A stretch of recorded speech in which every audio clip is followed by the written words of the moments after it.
Oui, merci Monsieur le Président, chers collègues.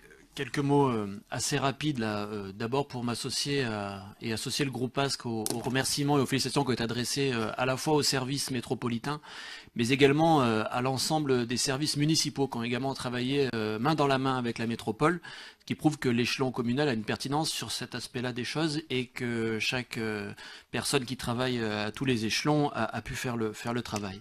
Je voudrais, avant d'évoquer le DRAC lui-même, revenir sur le caractère essentiel de ce document, j'allais dire historique, parce que l'agglomération grenobloise, elle s'est construite sur la base de la lutte contre les inondations. Et quand on regarde dans les livres d'histoire, on sait que Grenoble et son bassin, c'est le cas de le dire, n'ont pu se développer que à partir du moment où nous avons digué, à partir du moment où nous avons contrôlé cette inondabilité. Et c'est vrai qu'aujourd'hui, nous sommes à une nouvelle étape de ce travail, de cette évolution, et la responsabilité qui est la nôtre, eh bien, c'est d'avancer.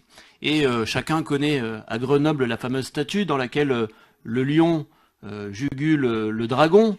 Eh bien, c'est cela qui a permis l'existence et le développement de notre territoire.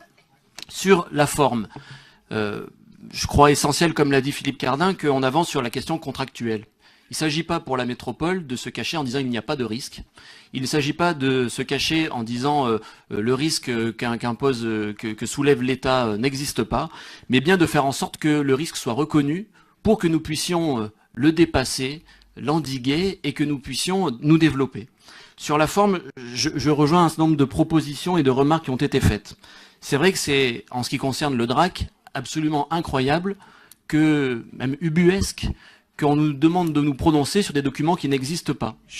Et c'est vrai que nous avons des cartes d'aléas, parfois des cartes d'aléas incomplètes. On connaît et on sait que le DRAC devrait déborder en rive gauche, mais on ne sait pas ce qui va se passer en rive droite. On n'a pas étudié l'ensemble des conséquences sur l'ensemble du bassin versant. Et c'est absolument incroyable qu'on nous demande aujourd'hui de nous positionner dans ces conditions-là. Alors les conséquences, ça a été évoqué par les uns, par les autres, dont nous devons tenir compte. C'est d'abord la question du risque qui n'est pas seulement naturel, mais qui est aussi le risque industriel.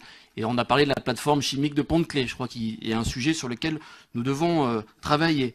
On a parlé de l'urbanisation de nos communes, du respect de la loi SRU, du respect du PLH.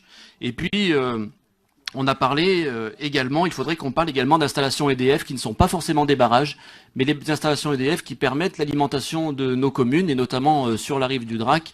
Toute inondation aurait des conséquences extrêmement fortes sur l'alimentation d'électricité de nos communes. Je voudrais, sur les préconisations qui sont les nôtres, les souligner et dire que la fermeté, Monsieur le Président, qui est écrite dans la délibération, nous semble être le bon choix. Le bon choix parce que l'État nous demande de prendre nos responsabilités, notamment sur la question du logement, mais nous devons faire en sorte que l'État prenne également les siennes. Et en ce qui concerne le DRAC, la question du curage qui a été évoquée, l'entretien, le fait que nous puissions, en curant le DRAC, baisser de presque 80 cm les lignes d'eau, cela a du sens, il faut le rappeler. Le fait que nous puissions également travailler sur les points faibles de nos digues pour les conforter, cela a également du sens et il faut rappeler à l'État le rôle qui est le sien en la matière à nos côtés. On a parlé tout à l'heure des barrages et je m'inscris dans ce qu'a dit Olivier Bertrand à ce sujet-là. Je voudrais ajouter un point particulier qui est le barrage de l'ILL, de l'Institut Loup-Langevin, qui doit être également traité parce qu'il est un élément de sécurité d'installation importante, mais parce qu'il a également des conséquences sur le niveau du DRAC. Et je crois qu'il y a des solutions techniques qui ont été proposées. Nous devons aussi avancer dans ce sens-là. Voilà, je ne serai pas plus long. Je voudrais simplement redire que l'État nous propose d'être son partenaire. Il propose que nous prenions nos responsabilités. Je crois qu'à travers ce document, nous le faisons et nous lui demandons de le faire également à son niveau.